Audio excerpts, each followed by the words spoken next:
Good morning সকলকে, শুভ ষষ্ঠী। তোমরা সবাই কেমন আছো? আশা করছি তোমরা সবাই খুব ভালো আছো এবং তোমাদের পুজো খুব খুব ভালো কাটুক।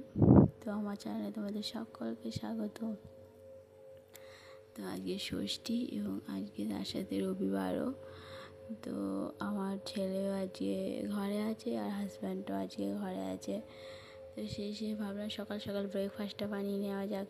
পুজোতে বাড়ি তো যাওয়া হলো না, তাহলে এখানে তো বাচ্চাদের ওদের মানে সবারই মনটা খুশি রাখতে হবে। আজকে ভাবছি সকালে ব্রেকফাস্টটা সবাই একসাথে করব। এখনও পর্যন্ত ভেবে রেখে দিয়েছি, এই পরে কী হবে জানি না। পরে যদি অফিস হয় তাহলে আর একসাথে খাওয়া হবে না, কারণ সত্যি বলছি সকালে ব্রেকফাস্ট আমাদের কোনো দিনও একসাথে খাওয়া হয় না। সে সানডে হোক, মনডে হোক বা অন্য কোনো ডেতে আমরা কোনো দিনই ব্রেকফাস্ট একসাথে করতে পারি না। তো আজকে আশা করছি যে একসাথে ব্রেকফাস্ট হবে। তো সেই হিসাবে আমি সকালবেলায় উঠে, যেহেতু আজকে ষষ্ঠী, তো সকালবেলায় উঠে আমি স্নান টান সেরে ঠাকুর পুজো করে একবারে কিচেনে চলে এসেছি, যে তাড়াতাড়ি ব্রেকফাস্টটা রেডি করে সবাই একসাথে খাবো। আর বুঝতেই পারছো ষষ্ঠী, তো সেই হিসেবে সবারই মানে মনটাও খারাপ, বাড়ি যাওয়া হয়নি। বাড়িতে যাওয়ার একটা আনন্দই আলাদা। গ্রামের মতো মানে পুজোর স্বাদ কোথাও পাওয়া যায় না সত্যি বলতে। মানে গ্রামে আমরা সবাই পছন্দ করি যে পুজোর সময় গ্রামে যদি যাই, খুব ভালো লাগে আমাদের, কিন্তু যাওয়া হলো না এবছর। তো এই দেখো সকালবেলায় বানিয়ে ফেলেছি লুচি।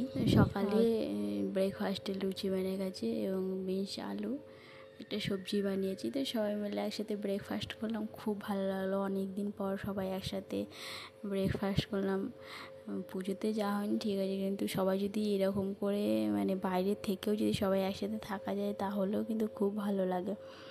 তো ফাইনালি আমি একবার চলে এসেছি ক্যান্টিনে আমার কিছু জিনিসের দরকার ছিল। তো সেই হিসেবে হাজব্যান্ড যেহেতু ঘরে আছে, তো সেই হিসেবে কাছেই ছোটো ক্যান্টিন। তো সবাই মিলে ভাবলাম ক্যান্টিনটা এবার ঘুরে যাই, 2-4টে জিনিস নিয়ে চলে যাই।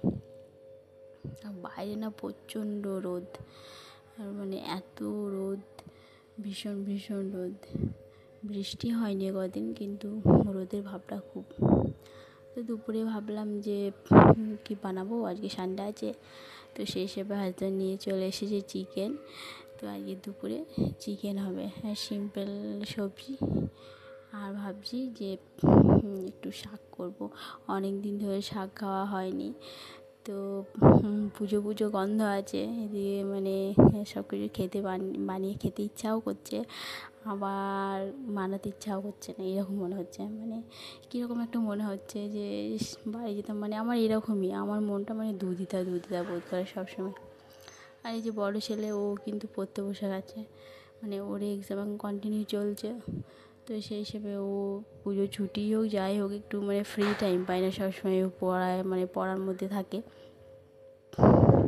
তো এই দেখো ফাইনালি আমি বানিয়ে ফেলেছি, চিকেন করেছি আর পালং শাক বানিয়েছি আজকে।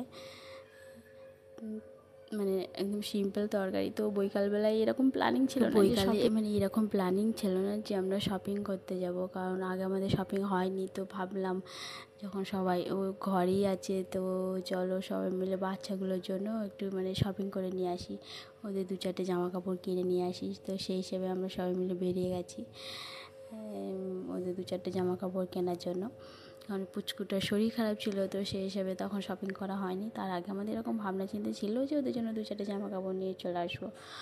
তো মলে গিয়ে জামা কাপড় পছন্দ হচ্ছে না, এরকম এখানে দেখছি ওখানে দেখছি। আমি ভাবলাম আমি ড্রেসটা নিয়ে নিই, কিন্তু ড্রেসটা এতটাই বড় যে আমি ঢাকা পরে যাব, কারণ আমার হাইট এত লম্বা না।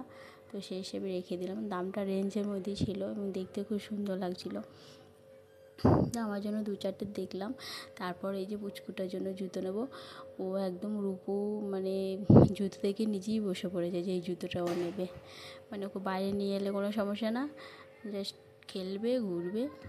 তো তারপরে শপিং হয়ে গেল। তো তারপর শপিং করার পরে দেখি সামনে ফুচকা স্টল আছে একটা দাঁড়িয়ে। তো আমি ভাবলাম যে চলো ফুচকা খেয়ে নেওয়া যাক। সত্যি বলছি, ফুচকা দেখলে একদম লোভ সামলানো যায় না।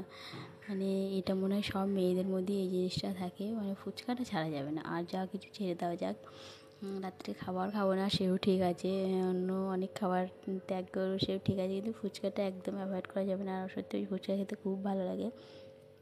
তো ফুচকা খাওয়ার পর মানে আমার খাওয়া কমপ্লিট হয়ে গেল। দিয়ে তারপর আমি আবার পাশে একটা স্টল ছিল তো মোমো, তো ওখানেও মোমোটা খুব ভালো বিক্রি হচ্ছিলো, কারণ অনেক কজন খাচ্ছিলো। তো সে হিসেবে পনির মোমো ছিল, ভেজ ছিল। তো আমি ভাবলাম চলো এক প্লেট মোমোও খেয়ে নেওয়া যাক। তো নিয়ে নিলাম। মোমোটা প্রচুর গরম ছিল, মানে একদম খাওয়া যাচ্ছিলো না, এত গরম।